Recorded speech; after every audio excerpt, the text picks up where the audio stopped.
If I'm truly seeking to understand and not just to be understood, I need to go a lot deeper than just my observations, my feelings, and stating my needs and requests. It's not that simple, is it? It's hard. It's real. It requires trust and vulnerability.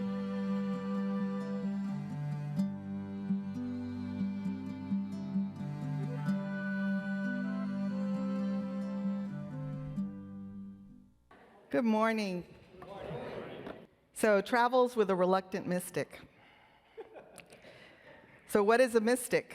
A person who seeks by contemplation and self-surrender to obtain unity with Source, and who believes in the spiritual apprehension of truths that are beyond just the intellect as idea. When one has a strong sense of the divine, then daily mysticism contributes to that sense by drawing you out of yourself and into the greater expression of life, eventually moving from I to the greater we in consciousness. A mystic knows that the soul has its own agenda for this life. It's an expansive view of everything and everyone, a spiritual lens on life, all of it. Mysticism of the soul is connected to everyday life and to the things of the world. Nothing is left out of the equation, and every encounter is an opportunity for its growth and illumination. Knowing the leading edge of our human form and still seeking to know the divine within ourselves and others.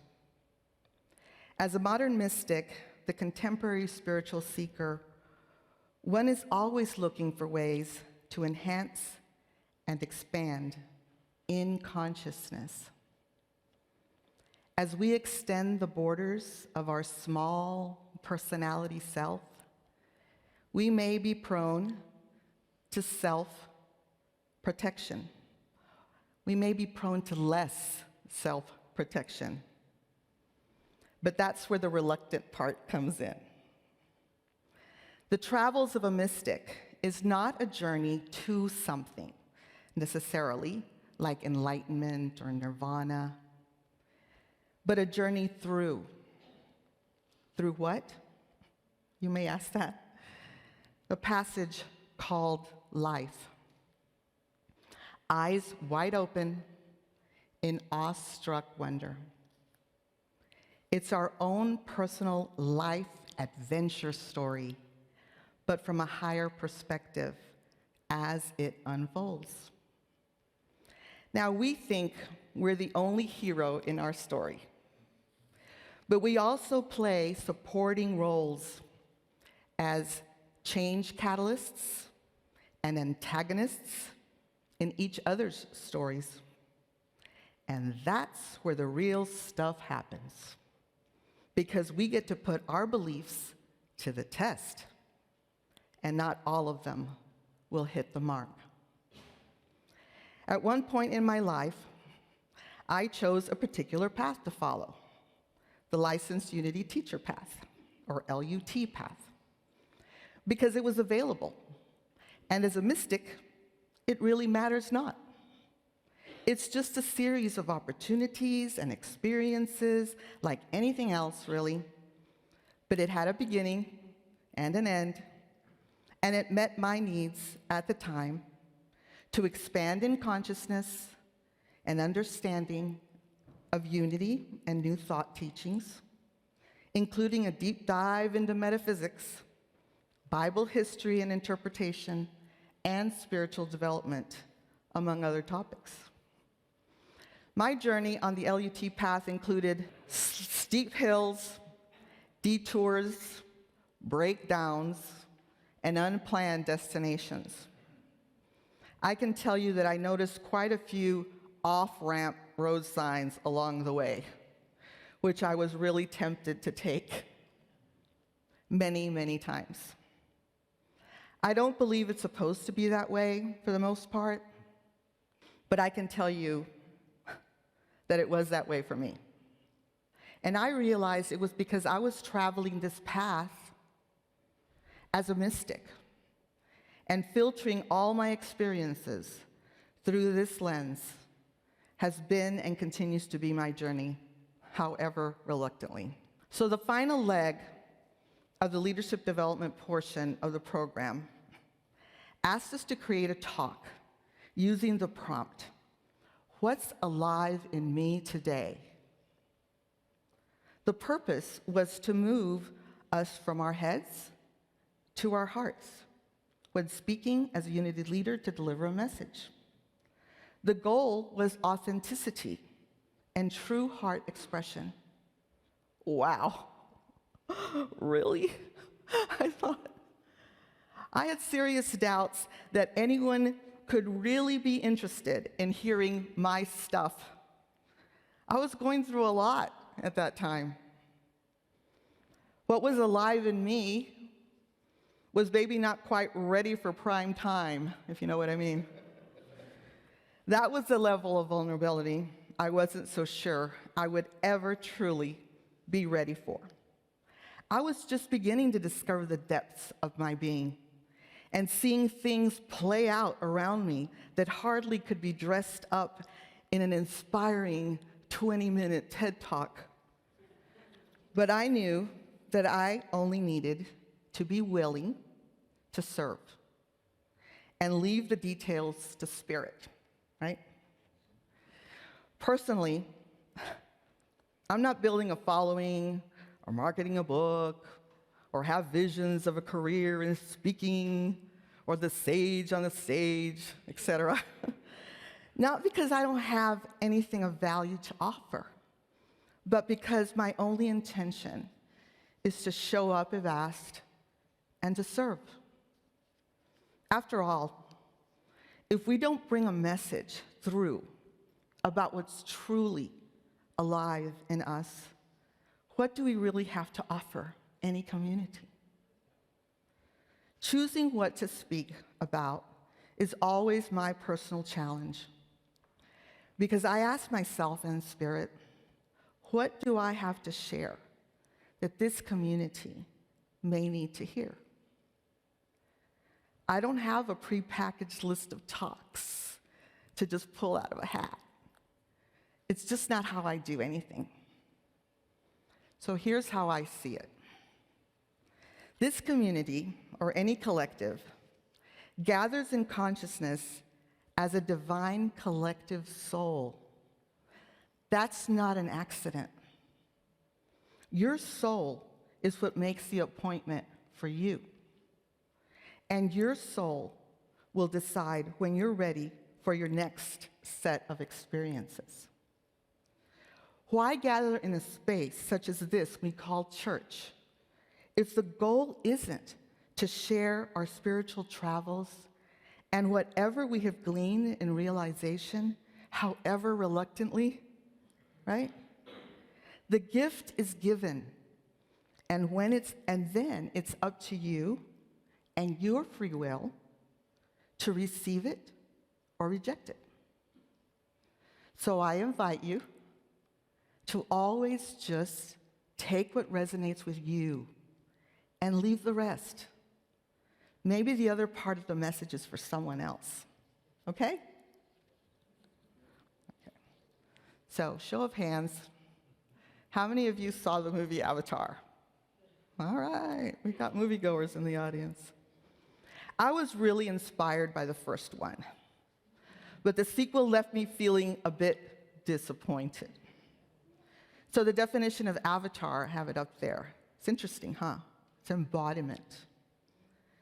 Obviously, James Cameron blew his budget on special effects. Some of you may have really enjoyed those. My kids will tell you I'm not the best person to sit through a movie with because I can pretty much predict what's going to happen, and can even say what the next line of dialogue will be. Not because I'm psychic, well, maybe a little, but because I understand human nature. In college, I studied mostly literature, philosophy, psychology, so to me, it's all human nature. And all our stories are quite predictable. So here's my brief take on the film. Same premise as the first one, really. Humans invade the planet of Pandora to deplete their resources in the name of profit. But the beings of that planet, the Na'vi, this time, are depicted a lot more human-like. Did you notice that?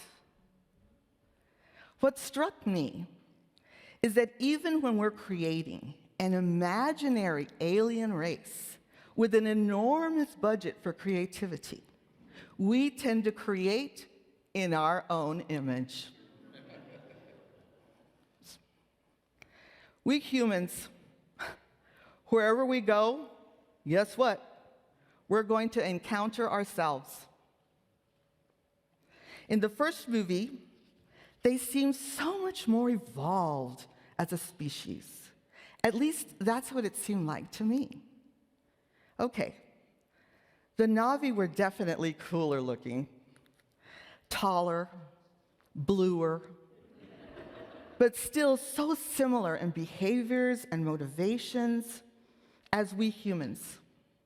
The kids were typical kids, the teens were typical teens, adventurous, playful, seeking to fit in, bullying, emotionally immature, etc., etc. The parents reacted the same as human parents, dad jokes and all. And the leaders were predictable too. Like any good story, there were good guys, bad guys, shoot 'em up scenes, heroes, villains, treachery, deceit, love, and loss. A familiar depiction of life as we know it, as our small personality selves in a collective experience with each other. So we could relate to that aspect of the Na'vi. The Na'vi did have some unique special powers and abilities and were able to harness some advanced capabilities. But they were still very tribal, territorial, and still used violence as a way to solve problems. Nothing new here. We all love a good battle scene, don't we? Gets our adrenaline pumping. I wanted to be inspired and maybe escape my reality, but that wasn't my experience, and it was so long. I would say the movie didn't meet my needs versus the movie was not a good one. Obviously, many people love the movie. I have to admit, I was tempted to take an exit strategy and pop into another theater. Sound familiar? Have you ever done that? That was the first time I was really tempted. But what would be the point? It's the same story. Truth is, I realized no matter where I go, there I am. Okay, so maybe I've confused you a little. Where's she going with this? Or maybe even depressed you. I don't need to hear this.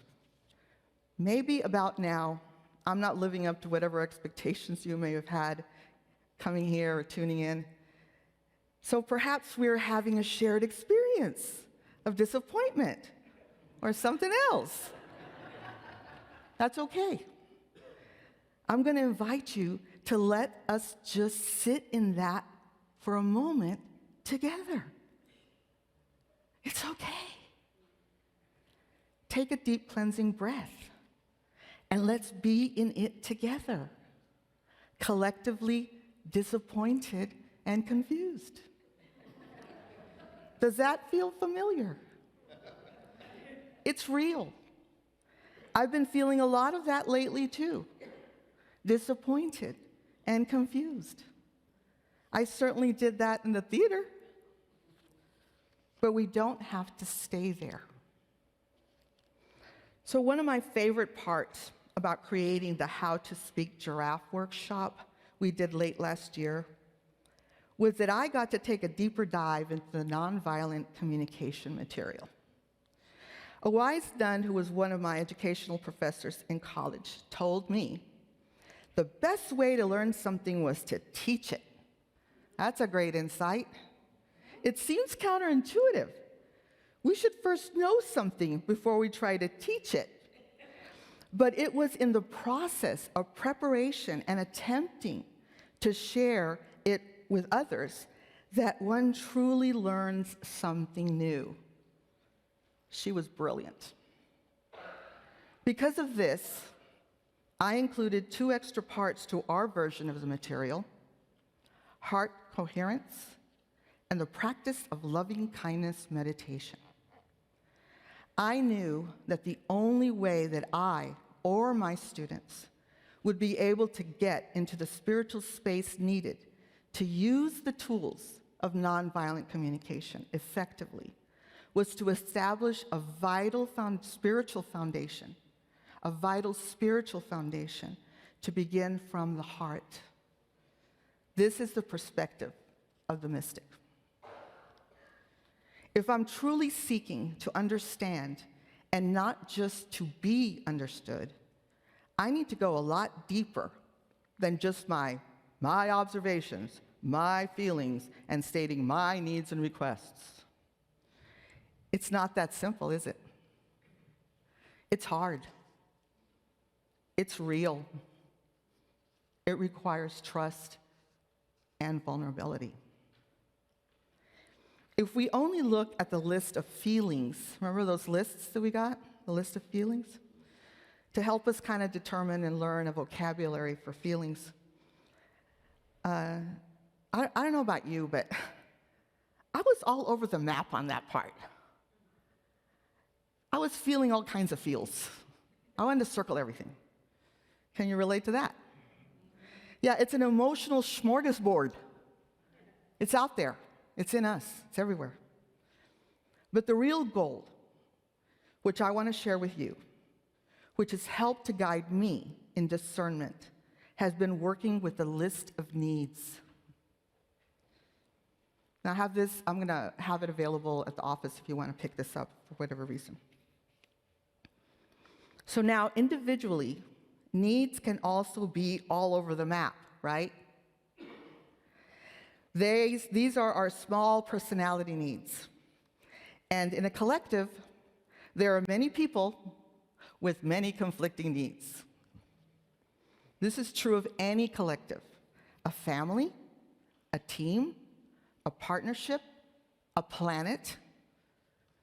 Wherever 2 or more are gathered, there will be conflicting needs. So I want to have you look at this list of needs again and ask yourselves, as a collective, as a community, what could be the needs of the collective? We're not going to dive into this now in detail, but it's going to be very important for this collective to identify and express these effectively going forward as a community of any kind, and as potentially expressed in the greater world. Don't you think? Conflicting needs and desires was at the crux of the conflict in Avatar. It's true for our world too. So I want to encourage you each to do your work here. Identify your individual needs, yes, but then go deeper. Ask yourself and discern what may possibly be the needs of whomever I have made the other in this collective drama we're living. That's the question of a mystic. Personally, I've found that the more time I spend here, the clearer I get about my needs, and the more I can expand my awareness and understanding about the possible needs of others. I'm able to hold a space of coherence and loving kindness, and can then be in a much better place to discern and engage with others, to listen to their feelings and needs and their requests of me, and to choose my responses and make requests of others in mutual respect. This is a space of deep reflection, not surface emotional reaction where no one is truly served. After all, it is my journey. I'm navigating, and everyone is here in their supporting roles for my soul's growth and development, but I have to show up for my lessons too. This is ongoing, of course, but truly crucial on your personal and collective paths. It will guide you through your own discernment in whatever you choose to experience on your journey. As painful as this community's collective drama has been to witness and to experience for us all, including me personally, I have no doubt it has served my growth. The only question left is, what will I choose to do next? Recreate the drama for another sequel? Same song, third verse? Not for me, thank you. I have asked myself, and I invite you to reflect on this as well. What could possibly be the motivation for repeating or recreating from this ineffective pattern of our history and perspective? Could it be? I invite you to fill in the blank with your personal deadly sin of choice. How about that? Pride, greed, lust, envy, gluttony, wrath, or sloth. These are all still, around. I know in Unity we don't talk about sins, but, this is about people, and we are that. I encourage you to always choose for your highest and best good and the good of all concerned, because both are vital. Many folks believe that the Bible's stories are totally irrelevant, perhaps because they haven't read it or studied it or have traumatic experiences associated with it. That's okay. It's not the only teaching, but at its best, for those of us who have studied it metaphysically, it attempts to tell the story of we humans in our developmental journey. According to Charles Fillmore, Unity's co-founder, the Bible is, from Genesis to Revelation, in its inner or spiritual meaning, a record of the experiences and the development of the human soul and of the whole being of humanity. What's out there is in here. We, not a God of separation, created it all. We are the Word made flesh. We have free will. We have the power of our focus, attention, meaning-making, and choice. We are writing, acting, casting, producing, and witnessing our own story. We can choose how we want it to unfold.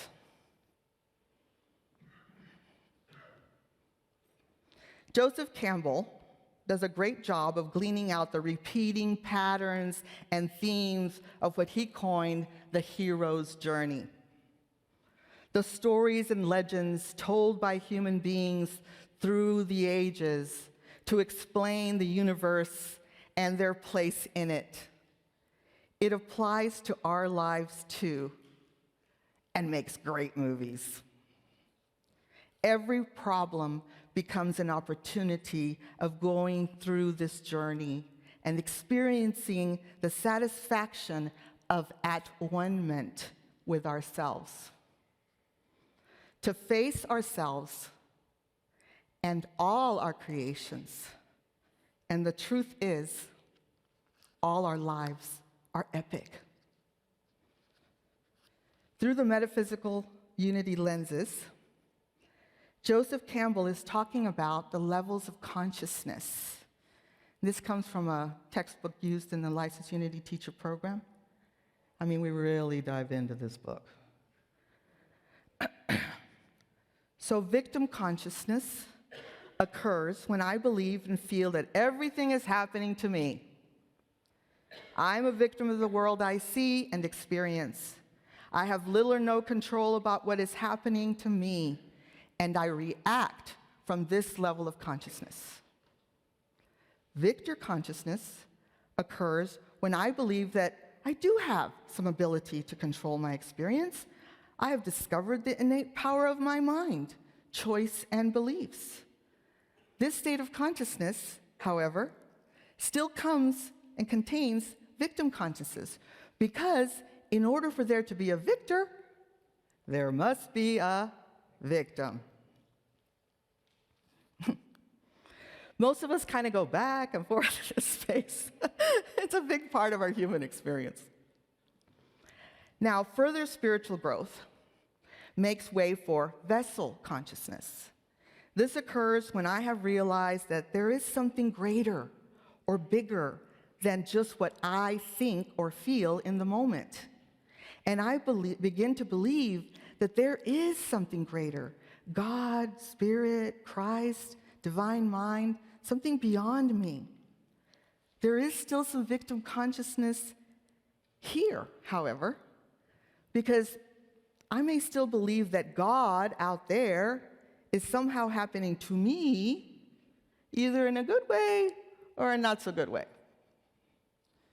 This is the beginning of the path of the mystic, grappling with these ideas. And then eventually, verity consciousness, and verity means truth. It occurs when we finally come to realize oneness. This is when we realize there is no such thing as a God or a divine mind and a separate me. This is when we finally embody Christ consciousness. This is when we truly realize, individually and collectively, the most profound understanding possible in human form, that God is, with no exceptions. Are we there yet? I've been through it all too. My need for harmony and integrity and communion and vision and meaning and purpose requires that I be that to the best of my ability. Otherwise, it may not be here.